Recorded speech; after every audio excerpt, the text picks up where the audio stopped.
Dear students, आज हम लोग बीएससी पार्ट सेकंड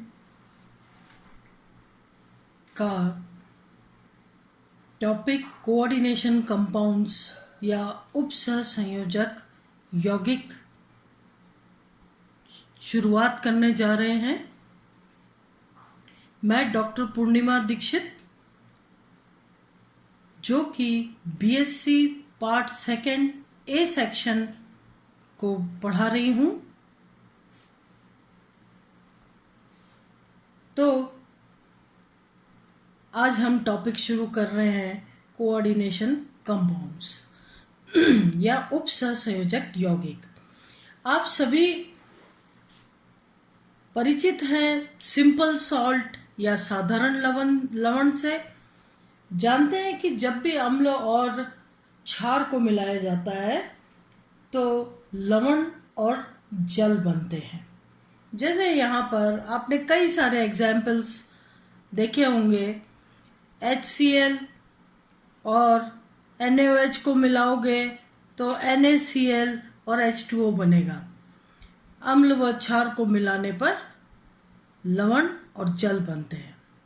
ये साधारण लवण कहलाते हैं, जिन्हें जब भी आप जल में विलय करते हैं तो ये अपने सभी आयनों में विभाजित हो जाते हैं।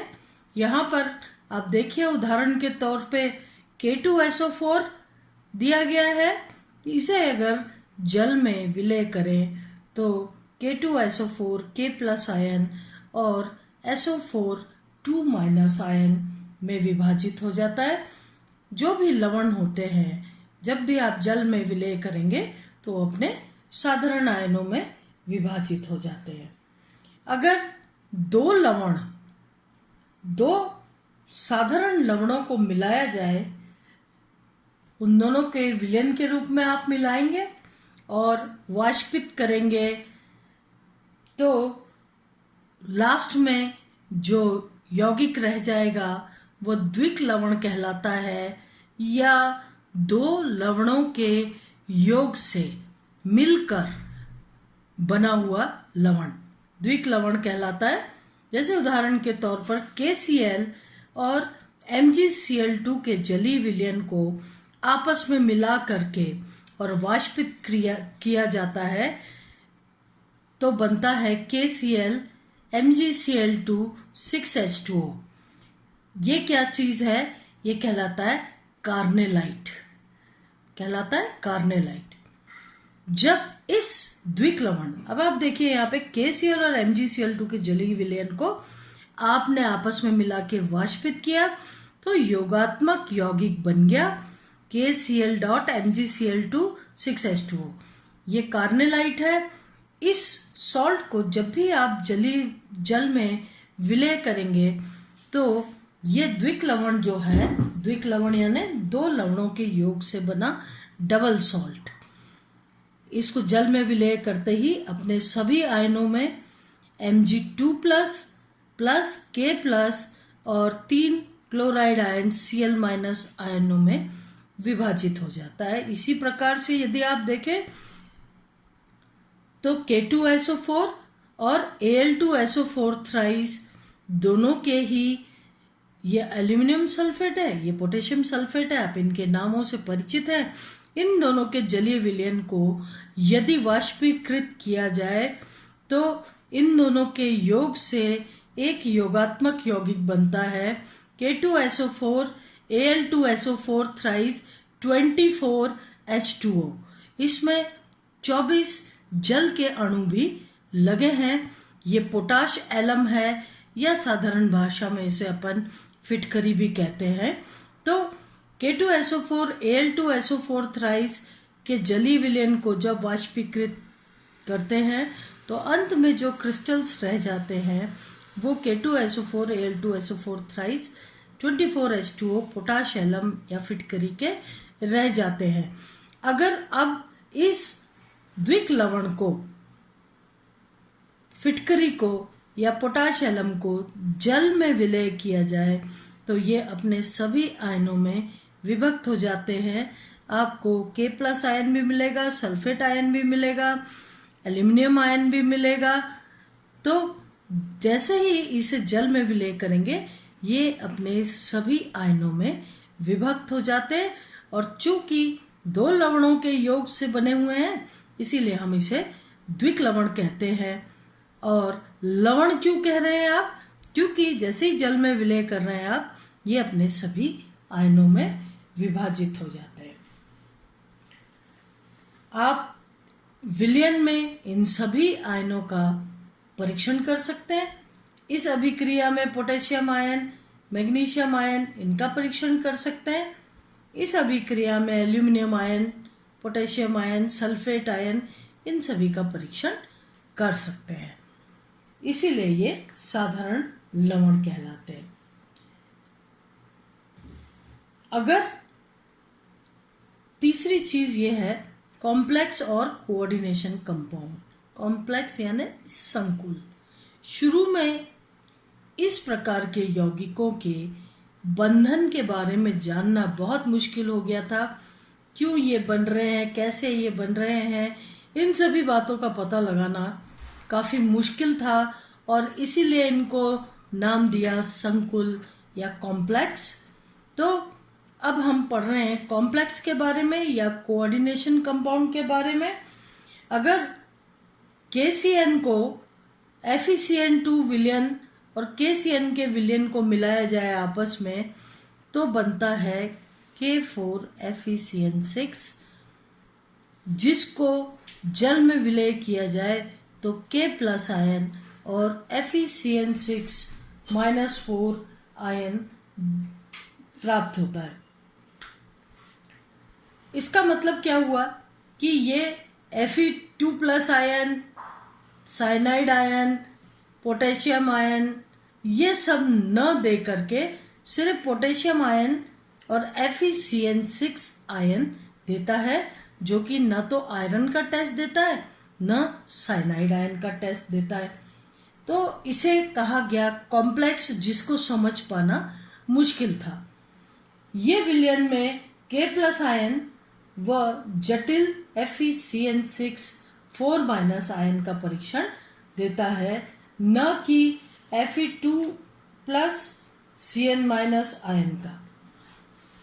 तो इस प्रकार वे यौगिक जिनके धनायन, ऋणायन या अणुओं में, अब देखिए ये ऋणायन है, इस संकुल वाले भाग पर ऋणावेश लगा हुआ है, इसलिए ये संकुल वाला भाग ऋणावेशित है।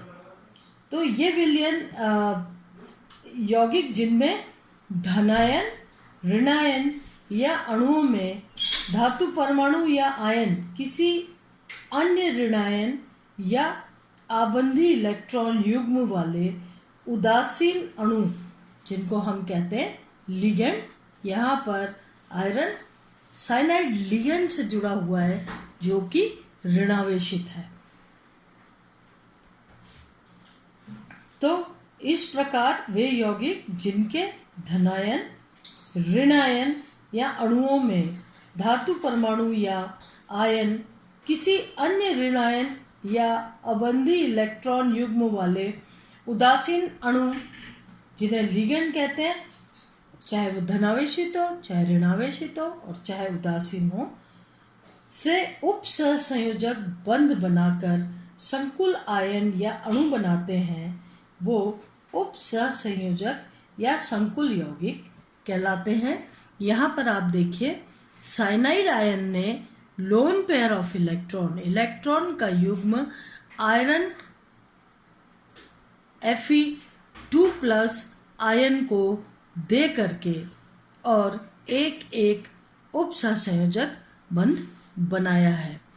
बंधों के बारे में आप जानते हैं, आयनिक बंध, जो कि आपने फर्स्ट ईयर में सोडियम क्लोराइड के केस में देखा था।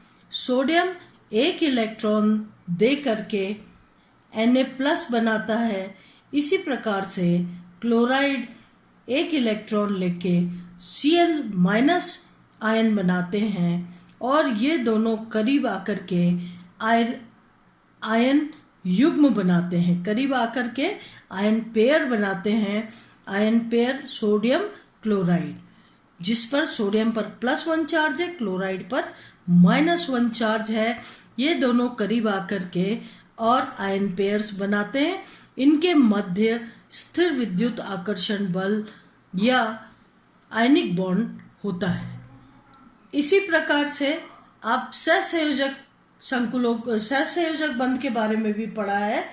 जैसे कि अगर आप देखें हाइड्रोजन हाइड्रोजन दोनों के पास एक एक इलेक्ट्रॉन है, आपस में साझा करके सहसंयोजक बंध बनाते हैं। यानी आयनिक बंध के मध्य स्थिर विद्युत आकर्षण बल होता है, जबकि कोवेलेंट बॉन्ड या सहसंयोजक बंध इलेक्ट्रॉन युग्म के शेयरिंग से या आपस में साझेदारी से इलेक्ट्रॉन का युग्म बना करके और ये अणु बनते हैं। लेकिन उप सहसंयोजक संकुल जो हैं वो भी एक प्रकार से सहसंयोजक बंध ही होते हैं, लेकिन जहाँ सहसंयोजक बंध में दोनों ही परमाणु के एक एक इलेक्ट्रॉन की साझेदारी होती है, वहाँ पर उप सहसंयोजक बंध में लिगेंड जो है, जैसे यहाँ पर साइनाइड है, Cn- लिगेंड जो है लोन पेयर ऑफ इलेक्ट्रॉन धातु आयन को दे करके एक उप सहसंयोजक बंध बनाता है।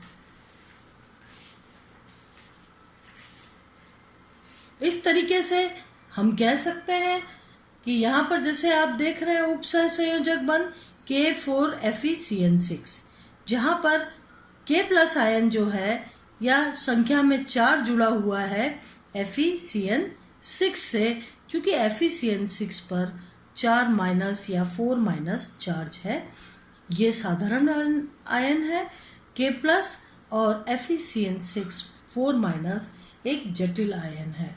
अतः उप सहसंयोजक यौगिकों में एक जटिल धनायन, ऋणायन या उदासीन अणु होता है, जैसा कि आप यहाँ पर ऋणायन देख रहे हैं। और इसके साथ ही